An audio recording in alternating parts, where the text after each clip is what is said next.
حضرت سیدنا کعب بن مالک رضی اللہ تعالی عنہ اور ان کے جو دو ساتھی تھے ان کا واقعہ وہ حدیث پاک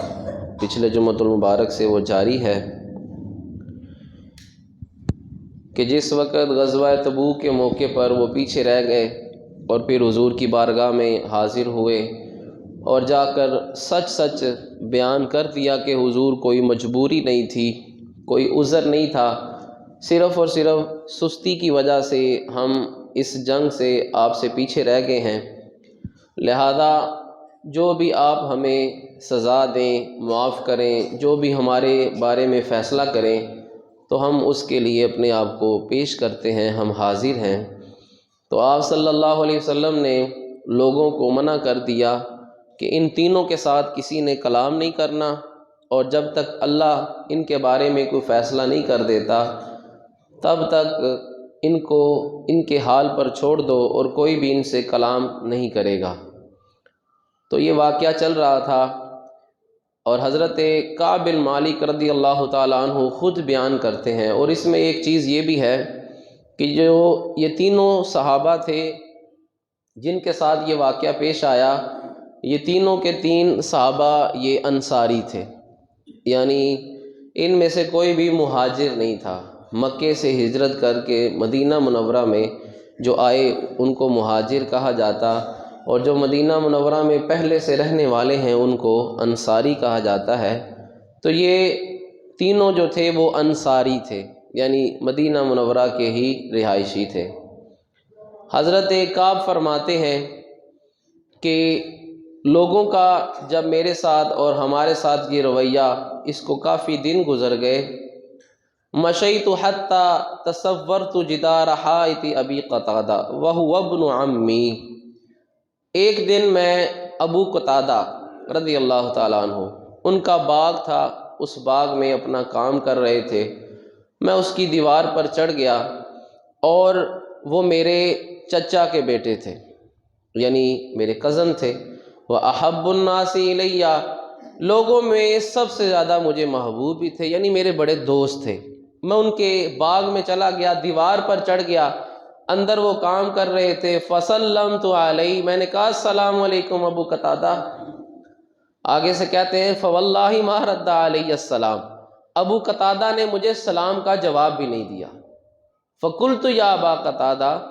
انشدک باللہ هل تعلمنی احب اللہ ورسولہ، میں نے آگے سے کہا ابو قتادہ میں تجھے اللہ کی قسم دے کے پوچھتا ہوں، تو بتا کیا میں اللہ اور اس کے رسول سے محبت نہیں کرتا؟ میں نے اس کو جب یہ کہا تو فسکت تھا، وہ آگے سے خاموش رہا۔ کیوں؟ حکم تھا اللہ کے محبوب کا کہ ان کے ساتھ کلام نہیں کرنا، تو اللہ کے محبوب کا حکم اس کی پاسداری صحابہ کیسے کرتے تھے کہ سلام کا جواب بھی نہیں دیا، یہ بھی ایک کلام ہے۔ کہتے میں نے دوسری مرتبہ پھر اس کو کہا کہ میں تجھے اللہ کی قسم دے کر پوچھتا ہوں، بتا کیا میں اللہ اور اس کے رسول سے محبت نہیں کرتا؟ وہ پھر خاموش رہا۔ جب میں نے تیسری مرتبہ اس کو یہ بات کہی تو اس نے صرف اتنا سا جواب آگے سے دیا، اللہ ورسولہ عالم، اللہ اور اس کا رسول جانتا ہے، میں کوئی جواب نہیں اس پر دیتا کہ ہاں واقعی تم اللہ اور اس کے رسول سے محبت تو کرتے ہو، پر تم سے یہ غلطی ہو گئی، یا تم اللہ اور اس کے رسول سے محبت کرتے ہوتے تو یہ غلطی نہ کرتے، یعنی کوئی جملہ بھی نہیں بولا، خاموش رہے وہ آگے سے۔ کہتے جب اس نے یہ جملہ کہا تو پچھلے جمعۃ المبارک میں حدیث کی پچھلے حصے میں آپ نے سنا کہ حضرت کعب بن مالک کہتے ہیں کہ میرے جو باقی دو ساتھی تھے، مرارہ بن ربیع، ہلال بن امیہ، وہ جو دو صحابہ دیگر تھے، کہ وہ تو گھر سے نکلے ہی نہیں تھے اس دن سے،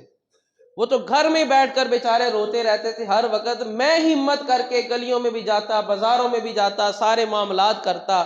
لیکن جب میں نے دیکھا کہ میرا سب سے عزیز دوست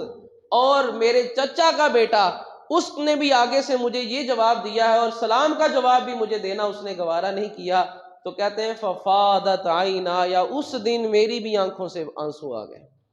میری آنکھوں سے آنسو جاری ہو گئے دکھ کی وجہ سے۔ وَتَوَلَّيْتُ حَتَّى تَصَوَّرْتُ الْجِدَارَ قَالَ فَبَيْنَ أَنَا أَمْشِي بِسُوقِ الْمَدِينَةِ، اب وہاں سے میں اس دیوار سے اترا اور مدینے کی گلی میں میں جا رہا تھا، اذا نبتی من انبات اہل الشام، وہاں پر ایک شام کے کاشتکاروں میں سے ایک شخص، ایک کاشتکار وہاں پھر رہا تھا، قادم بالطعام یبیعہ بالمدینہ، جو آیا اس لیے تھا شام سے کہ یہاں آ کر مدینہ میں اپنا غلہ وغیرہ، اپنا اناج بیچنے کے لیے آیا ہوا تھا۔ اور کیا ہر بندے کو کہہ رہا تھا، من یدل علی کعب بن مالک، کون بتائے گا مجھے کہ کعب بن مالک کہاں ہے؟ کہتے ہیں فطفق الناس یشیرون لہ، میں وہاں سے گزر رہا تھا تو لوگوں نے اشارہ کرنا شروع کر دیا، زبان سے نہیں بتایا وہ ہے کعب بن مالک۔ کیوں؟ حضور نے منع کیا ہے، لوگوں نے اشارہ کر کے بتایا وہ آ رہا ہے۔ کہتے وہ شخص میرے پاس آیا، دافع الیہ کتاب من مالکی غسان، غسان کے سرداروں میں سے ایک سردار کا مجھے خط دیا، فاذا فیہ، میں نے جب وہ خط کھولا تو اس میں لکھا تھا، اما بعد فانہ قد بلغنی ان صاحبک قد جفاک، وہ غیر مسلم تھا، اور چونکہ اس بات کو مہینے سے زیادہ عرصہ گزر چکا تھا تو بات پھیلتی پھیلتی وہاں تک بھی پہنچی، کیونکہ قافلے آتے جاتے تھے۔ اب ظاہری بات ہے یہ تجارت بھی کرتے ہی ہوں گے، کوئی آیا ہوگا جو ان کے ساتھ لین دین کرتا تھا، اس نے پوچھا کعب کہاں ہے، تو کسی نے بتایا ہوگا کہ ان پر تو پابندی لگی ہوئی ہے، وہ کسی کے ساتھ کلام نہیں کر سکتے، کوئی ان کے ساتھ کلام نہیں کر سکتا۔ تو بات اس تک پہنچی، اس نے ایک رکا بھیجا، اس میں لکھا تھا کہ مجھے یہ پہنچی ہے یہ بات کہ تمہارے جو صاحب ہیں، تمہارے جو رسول ہیں، انہوں نے تمہارے ساتھ زیادتی کی ہے۔ وَلَمْ يَجْعَلْكَ اللَّهُ بِدَارِ هَوَانٍ، اللہ نے تجھے اتنا ذلیل یا اتنا رسوا تو پیدا نہیں کیا، جن کا کلمہ پڑھنے والے ہو وہ تمہارے ساتھ اگر یہ سلوک کر رہے ہیں تو میرا تمہارے لیے یہ مشورہ ہے، فَالْحَقْ بِنَا نُوَاسِكَ، ہمارے پاس آ جاؤ، ہم تمہارے ساتھ اچھا سلوک کریں گے۔ کہتے جب میں نے وہ خط پڑھا، فَقُلْتُ لَمَّا قَرَأْتُهَا هَذَا أَيْضًا مِّنَ الْبَلَاءِ بِهَا، میرے دل نے یہ بات کہی کہ ایک تو آزمائش ہم پر پڑی ہی ہوئی ہے کہ ہمارا معاملہ رکا ہوا ہے، اللہ کی طرف سے نہ کوئی ہمارے لیے سزا کا حکم آ رہا ہے، نہ اللہ کی طرف سے کوئی معافی کا حکم آ رہا ہے، ایک تو آزمائش ہم پر یہ پڑی ہوئی ہے، اب یہ ایک اور آزمائش آ گئی ہے کہ لوگ میرے ایمان کا بھی سودا کرنا شروع ہو گئے، ایمان کی بھی بولی لگنا شروع ہو گئی، کہ ایک اور حملہ میرے ایمان پر ہو رہا ہے کہ مجھے ایمان کے بدلے عہدے کی جو پیشکش کی جا رہی ہے۔ تو کہتے ہیں کہ جب میں نے وہ پڑھا تو میں نے کہا کہ یہ تو ایک اور آزمائش مجھ پر آ گئی ہے، فَتَمَّمْتُ التَّنُوَّرَ، میں نے اس کو ایک تندور میں ڈال دیا، اس خط کو،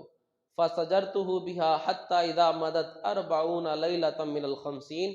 اب 40 دن جب پورے ہو گئے، 40 دن گزرے، میرے پاس اللہ کے محبوب صلی اللہ علیہ وسلم کا ایک پیغام پہنچانے والا شخص، ایک قاصد آیا، اور اس نے آ کر کہا، ان رسول اللہ صلی اللہ علیہ وسلم یأمرک ان تعتزل امرأتک، حضور فرماتے ہیں آج کے بعد اپنی بیوی کے بھی قریب نہیں جانا، اپنی بیوی سے بھی علیحدگی اختیار کرو۔ کہتے جب میں نے یہ بات سنی تو میں نے اس کو کہا،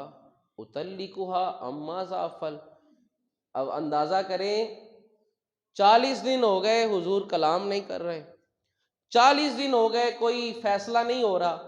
40 دن ہو گئے بائیکاٹ ہو رہا ہے، لیکن اللہ کی رحمت سے اور حضور کی فرما برداری کرتے ہوئے اتنی امید ہے، اور اللہ اس کے رسول کے اتنے فرما بردار ہیں، اس قاصد کو کہہ رہے ہیں کہ حضور نے جو پیغام دیا ہے کہ اپنی بیوی سے علیحدگی اختیار کرو، کیا اس کو طلاق دے دوں یا ویسے کیا کرنا ہے، اس کا مطلب کیا ہے کہ بیوی کو طلاق دے دوں؟ تو اس نے آگے سے کہا نہیں، حضور کا مطلب یہ ہے کہ اس سے علیحدگی اختیار کرو، اس کے قریب نہیں جانا۔ وارسلا الی صاحبی مثل ذالک، میرے جو 2 ساتھی تھے ان کو بھی یہ پیغام دے دیا، اور جب مجھے یہ پیغام ملا کہ اب آج کے بعد جب تک تمہارا فیصلہ نہیں ہوتا تم نے بیوی کے قریب نہیں جانا، تو میں نے اپنی بیوی سے کہا کہ تم جاؤ اپنے گھر چلی جاؤ، جب کوئی اللہ میرا فیصلہ کرے گا تو پھر واپس لوٹ آنا، اتنی دیر جب میں نے تمہارے قریب نہیں آنا تو لہٰذا تم میرے پاس سے چلی جاؤ۔ اب وہ جو دوسرے صحابی تھے ہلال بن امیہ، جب ان تک بھی یہ خبر پہنچی کہ بیوی سے علیحدگی اختیار کرو، تو ان کی جو زوجہ تھی، ان کی جو بیوی، وہ حضور کی بارگاہ میں چلی گئی اور جا کر عرض کی، حضور ان ہلال ابن امیہ شیخ داعی لیس لہ خادم، حضور میرا جو خاوند ہے ہلال، اس کی عمر زیادہ ہے، بوڑھا ہے اور اپنا کوئی کام بھی بیچارہ نہیں کر سکتا، فہل تکرہ ان اخدمہ، کیا مجھے یہ اجازت نہیں ملے گی کہ میں اس کی خدمت کے لیے رک جاؤں، اس کے پاس چلی جایا کروں؟ آپ نے فرمایا نہیں، میں تمہیں اس بات سے منع نہیں کرتا، اس کی خدمت نہیں کرنی، لیکن اس کے قریب نہیں جانا، یعنی جو رشتہ ازدواج ہے، جو ایک میاں بیوی کا تعلق ہوتا ہے، وہ تعلق قائم نہیں کرنا، ورنہ اس کی خدمت جو ہے وہ تم کر سکتی ہو۔ تو اس نے آگے سے کہا، انہو واللہ ما بہ حرکت الی شیء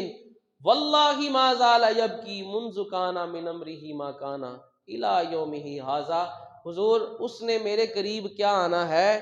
جب سے آپ نے حکم دیا ہے کہ اللہ کا فیصلہ جب تک آ نہیں جاتا کسی سے کلام نہیں کرنا، اور ان کے ساتھ ایک بائیکاٹ چل رہا ہے، حضور تب سے آج تک وہ تو روتے ہی چپ نہیں کرتا، وہ تو کوئی کام اس کا جی ہی نہیں چاہتا کہ میں کوئی کام کروں، وہ تو کسی شے کی طرف حرکت ہی نہیں کرتا، اس نے میرے قریب کیا آنا ہے، وہ تو ہر وقت روتے ہی رہتے ہیں۔ اب حضرت کعب کہتے ہیں جب میرے گھر والوں کو یہ بات پہنچی تو کسی نے مجھے مشورہ دیا، بھئی تم نے اپنی بیوی کو اس کے گھر بھیج دیا ہے، اس کو واپس بلا لو، تم بھی جاؤ حضور کی بارگاہ میں، یا وہ جائے حضور کی بارگاہ میں اور جا کر کہے کہ حضور اپنے خاوند کی خدمت کے لیے کیا میں بھی اس کے پاس رہ سکتی ہوں؟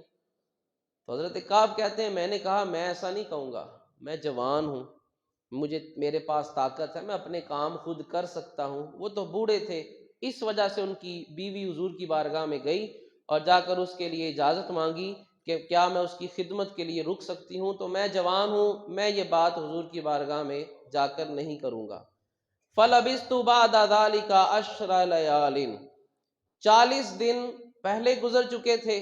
اور جب حضور نے کہا کہ اب بیویوں کے بھی قریب نہیں جانا تو 10 دن اور گزر گئے۔ کتنے دن ہو گئے؟ 50 دن۔ 50 دن 50 راتیں گزر گئیں، کس انتظار میں کہ کب اللہ کی طرف سے حکم آئے اور اللہ ہمارے بارے میں کوئی فیصلہ سنائے۔ اب حضرت کعب فرماتے ہیں حتی کاملت لنا 50 لیلۃ من حین نہا رسول اللہ عن کلامنا فلما صلیت صلاۃ الفجر صبح 50 لیلۃ، وہ جو 50ویں رات گزری اور آگے فجر کا وقت آیا تو فجر کی نماز کے بعد میں اپنے گھر کی چھت پر بیٹھا ہوا تھا، فبینا انا جالس علی الحال التی ذکر اللہ، اور میں اسی حالت میں تھا جس حالت کا ذکر قرآن میں رب نے ہمارے بارے میں کیا ہے۔ وہ کیا الفاظ ہیں؟ حتی اذا ضاقت علیہم الارض بما رحبت وضاقت علیہم انفسہم، رب تعالیٰ نے آگے وہ آیتیں آئیں گی، رب تعالیٰ نے بیان فرمایا کہ حتیٰ کہ ان 3 کی حالت ایسی ہو گئی، اپنی جانیں بھی ان پر تنگ پڑ گئیں اور زمین اتنی وسیع ہونے کے باوجود بھی ان پر تنگ پڑ گئی۔ یہ انسان پر بعض اوقات پریشانی کے وقت ایک حالت ایک وقت آتا ہے،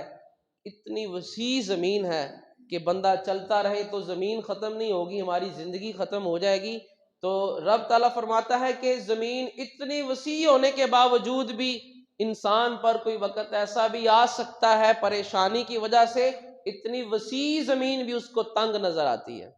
یہ جو لوگ اللہ تعالیٰ معاف فرمائے، برے وقت سے سب کو محفوظ فرمائے، جو لوگ خودکشی کرتے ہیں، ان اقدامات کی طرف جاتے ہیں، اپنے آپ کو نقصان پہنچاتے ہیں، ان کی یہی حالت ہوتی ہے کہ ان کو کوئی اور رستہ نظر نہیں آتا اور ان کے سامنے سارے دروازے بند ہیں، زمین تنگ ہو چکی ہے اور ان کے لیے کوئی بھی رستہ باقی نہیں رہتا، اور پھر وہ اس قدم کو اٹھانے پر مجبور ہو جاتے ہیں۔ تو آپ فرماتے ہیں کہ میری یہی حالت تھی، یار دوست ہے کوئی بلاتا نہیں ہے، بیوی ہے اس سے بھی علیحدگی ہو گئی، سب سے بڑی بات اللہ کے محبوب بھی میرے سلام کا جواب نہیں دیتے۔ اب اس قدر حالت 50 دن گزر گئے، 50 راتیں گزر گئیں، اور جب 50 راتیں گزرنے کے بعد جب اگلا دن آیا، فجر کے بعد کا وقت تھا، تو ایک شخص آیا اور اس نے کیا کہا، سمعت صوت صارخ اوفا علی جبل سلع،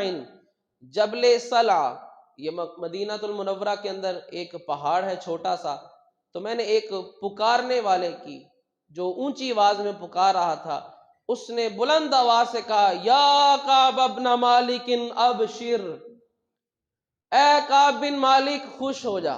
خوشخبری ہے تیرے لیے۔ کہتے ہیں جب ابھی اتنے لفظ اس نے بولے تھے، خررت ساجدن، میں اسی وقت اپنے گھر کی چھت پر بیٹھا بیٹھا اسی وقت سجدے میں گر گیا۔ وعرفت ان قد جاء فرج، اور میں نے پہچان لیا کہ میرے لیے کشادگی اور کوئی رستہ نکل آیا ہے۔ آذنا رسول اللہ صلی اللہ علیہ وسلم بتوبۃ اللہ علینا، کہ اللہ کے محبوب کی طرف اللہ رب العزت نے ہماری توبہ کا پیغام پہنچا دیا ہے۔ حین صلی صلاۃ الفجر، کب پہنچایا؟ جب حضور نے فجر کی نماز ادا کی تو فجر کے بعد حضور نے لوگوں کو بتایا کہ ان تینوں کے بارے میں رب تعالیٰ نے ان کی بخشش اور ان کی مغفرت کا پیغام بھیجا ہے، رب نے ان کی خطا کو معاف کر دیا ہے۔